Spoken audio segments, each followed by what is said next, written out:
Remember, this organization running these covert programs is the world's most dangerous and largest criminal enterprise. Admiral Hillenkoetter stated that the secrecy around UFOs is a threat to the national security, not the UFOs, the secrecy around it. They said, look at your phone. And on his phone, they had put horrible things on it and said to him, you either keep your mouth shut or you're going to go to prison and never see your children again. Ultimately, this needs to be a global disclosure movement. It isn't just the United States.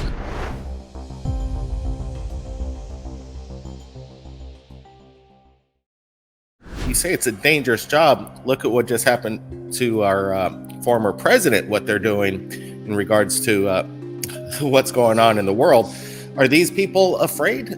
Well, of course they are. I mean, as soon as I got off the phone with the most senior person in the U.S. government covertly dealing with this, I had a Black Hawk helicopter hovering over my house, rattling my entire house.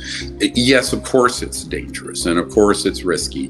But, you know, I tell these guys remember, these folks are not politicians. These senior intelligence and military investigators who are assigned to the government now as civilians, they're not, even though they may have been JSOC and special forces and this and that, these are not people who are lighting the loafer, political, you know, no offense to lawyers and, you know, bankers and businessmen. These are people who are hardened on the battlefield and hardened in terms of special operations. And so they understand this, but they have never seen something like this. I mean, one of the very senior folks that I'm dealing with called the group that they've encountered. And by the way, when you mischaracterize this process, when they were investigating this issue, even when they went to the Lockheed Skunk Works, they were basically shown, quote, a bunch of antique aircraft with jets. They weren't given any of the information of what's actually been worked on out there in the desert. So I think that because that happened, they knew they were being gaslit and deceived. And because of that, they reached out to us. After that, we gave them enough actionable intelligence. And let me explain what that means. Here is the deep underground base where this operation is located. Here's the gate. Here's what's in that facility. And here's all the details that we have from our hundreds of sources. That's all been given to them. Based on that, they didn't knock on the door and get it anywhere. They kicked the doors in. So this has been going on now for 14 months. And so they have actually gotten an enormous amount of information, but they've encountered the kind of thuggery that you would think is in a bad conspiracy movie. But it happens to be true because remember, this organization running these covert programs is the world's most dangerous and largest criminal enterprise. Full stop. End of discussion. So forget the mafia, forget the worst terrorist cells you've ever heard of, forget all of that. This organization is way worse and more lethal and vicious. So unfortunately, they have hit that buzzsaw, but they have persisted, and there's a certain amount of cover that we've extended. The organization that's been watching what we're doing, who's supportive, remember, there are factions of this covert group. And there's a substantial faction that thinks it's ridiculous this issue is still secret. I met with a man years ago who worked this matter for a private corporation, Northrop Grumman, and he was astonished that it wasn't out by the late 1960s. I mean, we're talking, 50 some years ago. So I think this is, there are people who are extremely committed to the truth coming out and to the fact that the covert group currently running these projects is an existential threat to national security and to world peace and future security of the planet. And I always point out, don't take my word for that statement. Look at the very first, or second, but technically really the first CI director, Admiral Roscoe Hillenkoetter.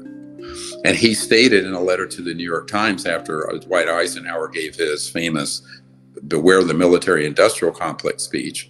And Admiral Hillenkoetter stated that the secrecy around UFOs is a threat to the national security, not the UFOs, the secrecy around it. So now that was 62 years ago. Now imagine the kind of threat matrix that's presented after beyond what he knew in the early 1960s.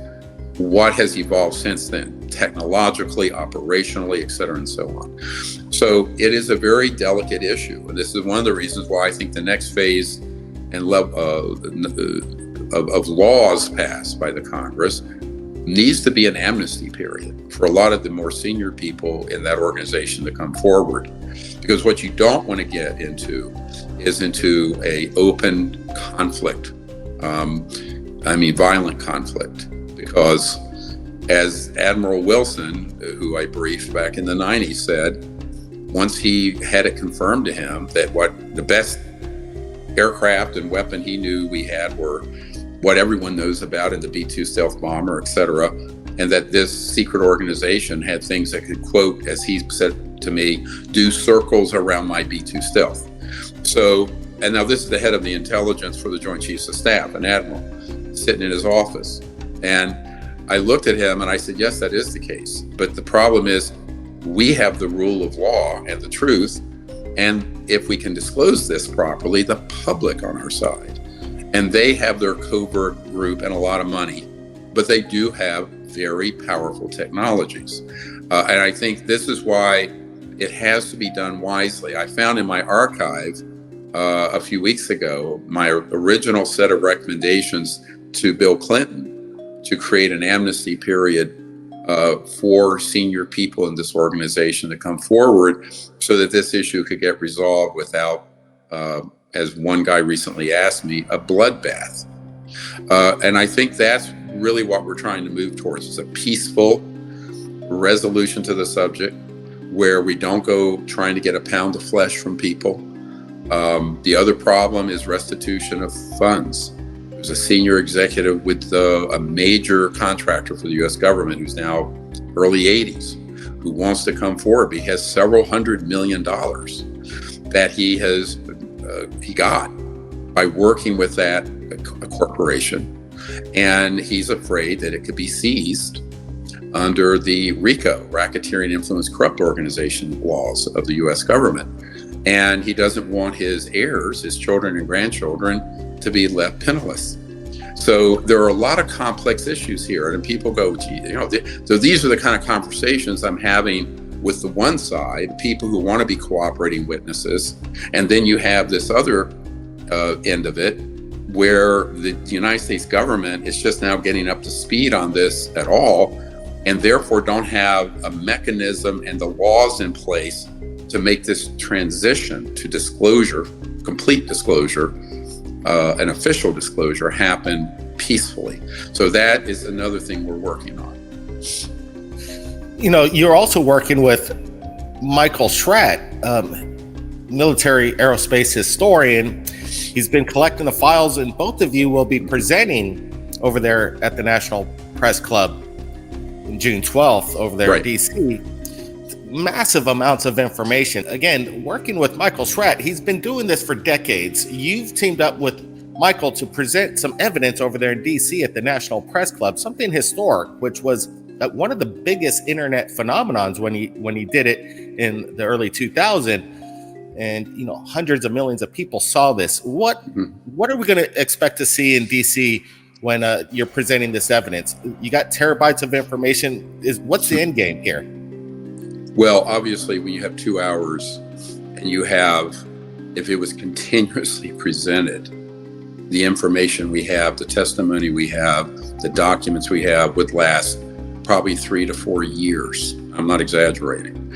So the big challenge we're having is what is the very tip of the iceberg that we need to present to give a sense of the scope of the evidence and for example, out of the 800 or so top secret military witnesses and folks that we've identified, and many of whom I've interviewed, some of them have already been recorded.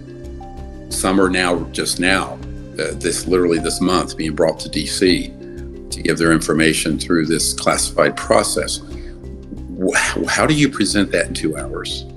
You know, what do you present? You have to understand you're not talking to, the mashed potato UFO circuit where people are, conference people who go to UFO things day in and day out, year in and year out, and know the subject. You're talking to the general public. You're talking to the people in the U.S. government, 99.9% of whom have no information on this. So you have to build your case from zero and then take them all the way through to the conclusions, but also, and the assessment, the intelligence assessment, but then the recommendations. What do we do now? So all of that has to be presented and done concisely in less than 2 hours. So that's why the conference beforehand is open to the public until it's sold out. In other countries, they should do the same thing with their country's leadership, members of parliament, whatever it is, because ultimately this needs to be a global disclosure movement. It isn't just the United States. And there are these other countries, many of whom I've met with some of their leaders. I've met with 4 of the Five Eyes. The Five Eyes are the intelligence cooperating countries of, United Kingdom, Canada, United States, Australia, New Zealand. I've met with ministers of defense for all those countries except New Zealand. And what I found is that in every single case, they were never read in or briefed on the subject. Now, this is an important category of witnesses. I call them inverse witnesses. What do I mean by that? It's how you prove that these projects are being run in a criminal manner. Because if a president or a minister of defense or a senior member of the Senate Intelligence Committee or the head of intelligence joint staff like Admiral Wilson or the director of the Defense Intelligence Agency, whom I've briefed, and other people like that all over the world have not made any inroads into getting into what's going on in their countries or in the United States, that is prima facie proof that the subject is being run illegally. Because they can, one of the things I just determined in 97, 98, once we found out that the Clinton administration, and a friend of his just recently confirmed this to me, was never read into this where they had any control over the matter. And that so if you go from the president on down, and even through the military chain of command, where there are people who, if the projects were being run legally, the people managing the black budget in the Congress, the people in the Pentagon, read into unacknowledged projects like Admiral Wilson, they would know about this. And if they inquired about it, they wouldn't be threatened, they would be read in. But that's not how this is run. And that is proof that the organization is in fact a criminal operation, unconstitutional and illegal.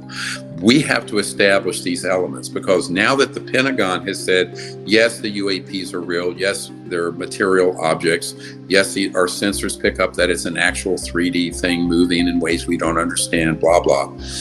Then the next question is, what are they? Now, what they're being told by professional counterintelligence operatives such as Luis Elizondo and Chris Mellon and Nick Pope and others is that we don't know what they are, but they're a threat to the national security.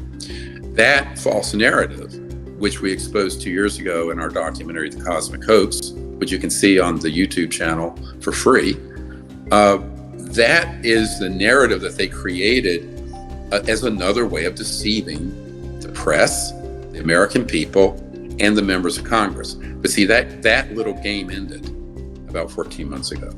So now there are people in the Congress, some are beginning to speak out publicly, and kudos to them, like Congressman Burchett. I just got a letter with 16 senior members of the U.S. Senate signing a letter to the Pentagon to step up their investigation on this issue.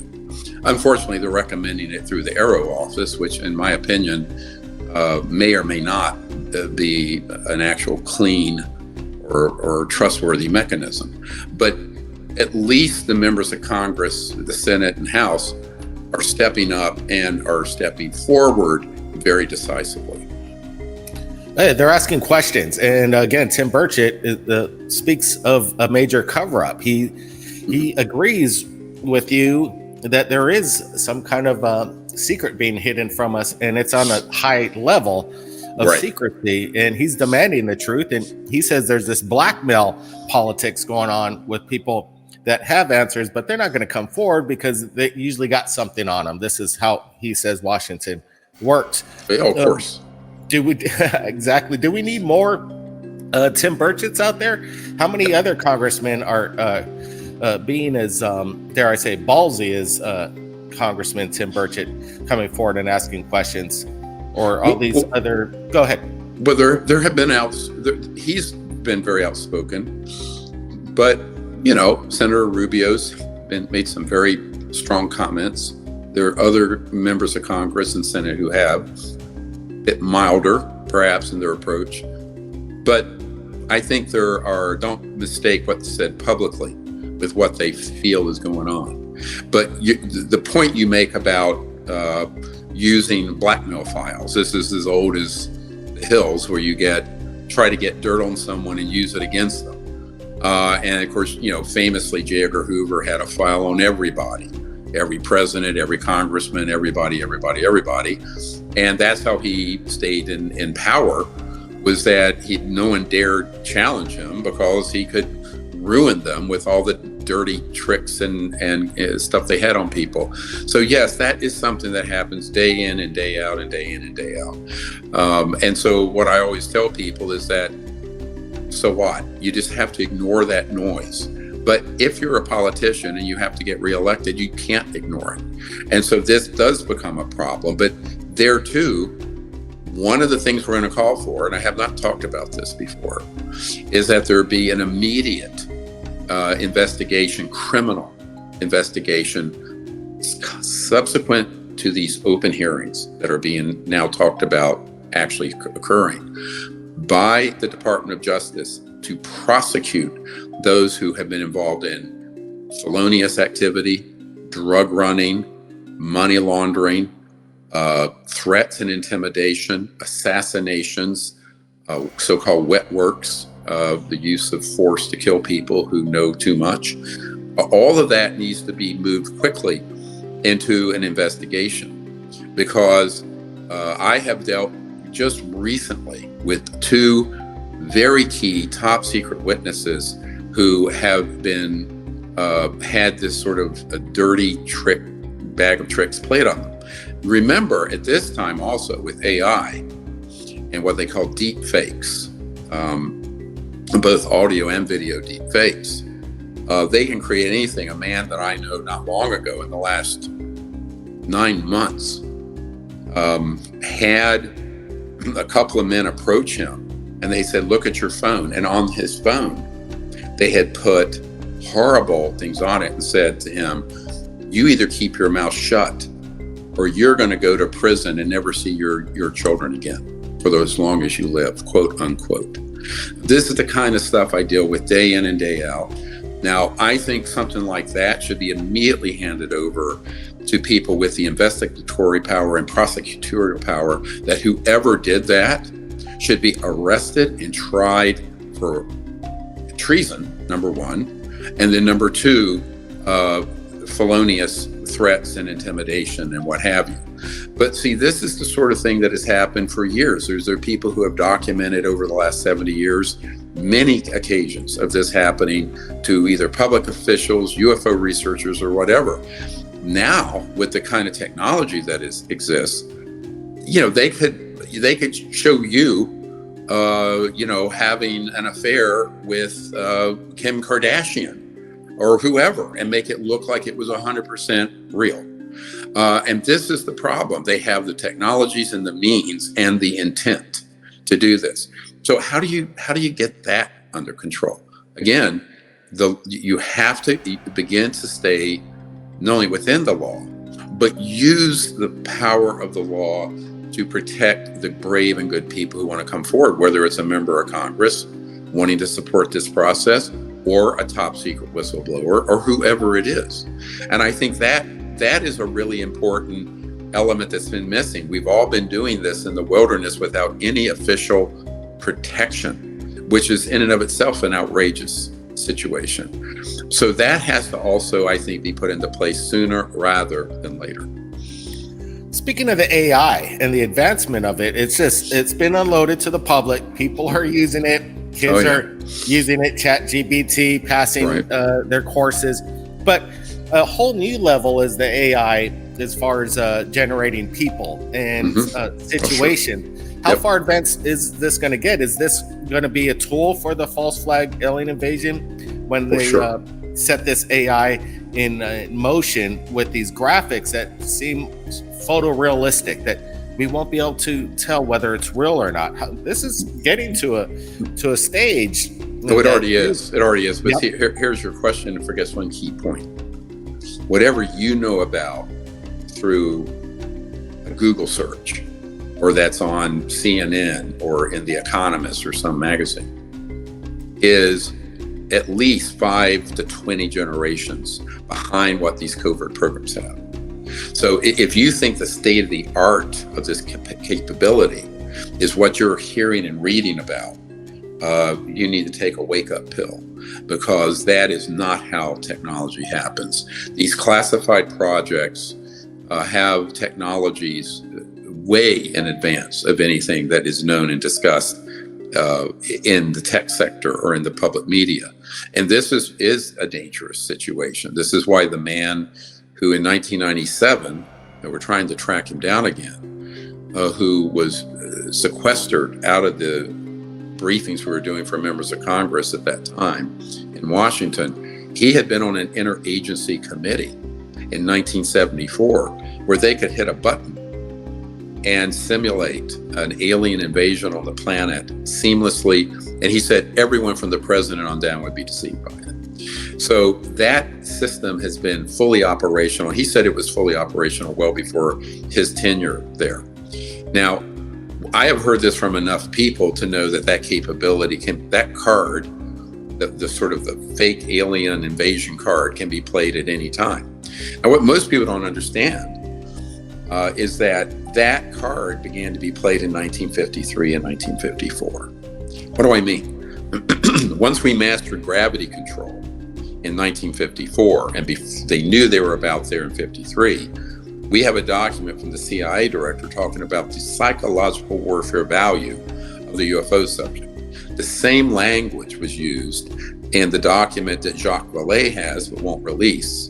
That is a CIA document from 1985 that explicitly talks about the CIA committing atrocities in Latin America and Brazil and Argentina, staging alien abductions for their, quote, psychological warfare value, et cetera and so on. Now, we have multiple data points on this.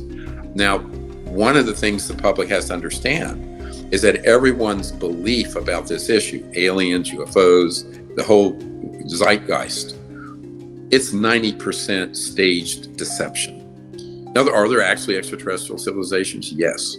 Have they been engaging in those sort of activities? No. We know for a fact these abductions and mutilations are done by this clandestine organization. And there's growing body of evidence for that. But the problem is that when people talk about when will this false flag happen, I said, look in your rearview mirror 70 years. That's when it started.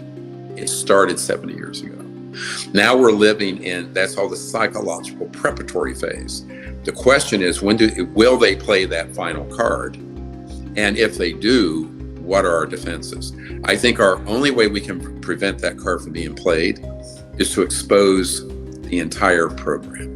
Expose what they've been doing, how they've been doing it, what part of this is true, what part is false.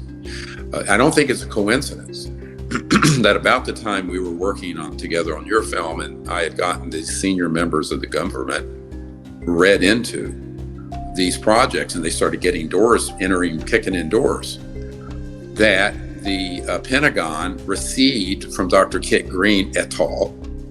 And released 1,500 pages of accounts of people being, quote, injured by UAPs. Unwanted pregnancies, neurological damage, burns.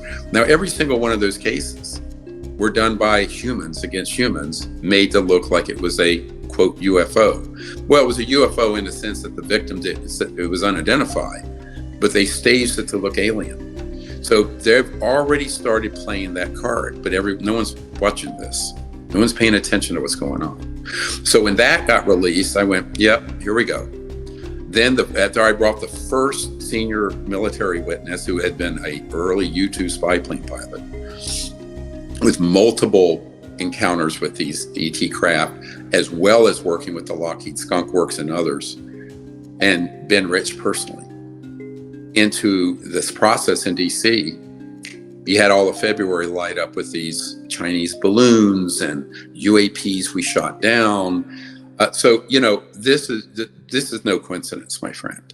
But at the same time, we expect this. This is not so surprising to us at all. It would be surprising if they didn't do it. So we are factoring all this in our algorithm and planning. But the public needs to be aware that the more this process of the subject coming out happens, the more there's going to be a counter push to pull it into, we're being invaded, they're a threat to the national security, we need an extra $10 trillion from the world economy to fight the big bad aliens invading us. I mean, that's what the game has always been. This is what Werner von Braun said on his deathbed to Carol Rosin. We know this. So the issue is, how do we avert it? Well, I think the disclosure of the truth and proving what we're discussing here and having a full investigation. You can't do that in a 2-hour press conference. Having a full investigation, an open hearing, and then the Department of Justice with someone who's a clean investigator, if you can find one in Washington, really drill down on this. But they'd have to be beyond reproach. They couldn't be someone who could be blackmailed or bought off.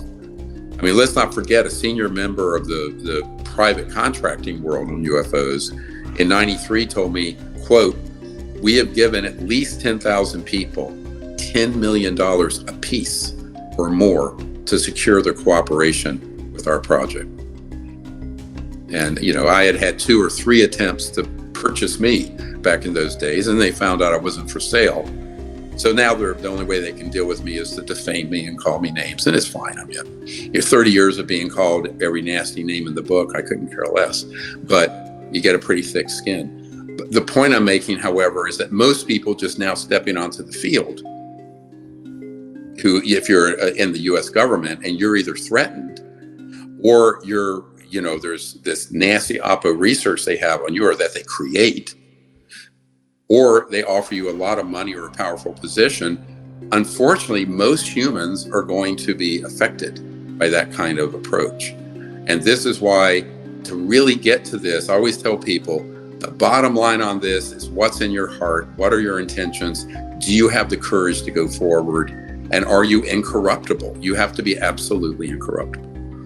If you enjoyed this video, make sure to check out the next one right here on the Best of Dr. Steven Greer.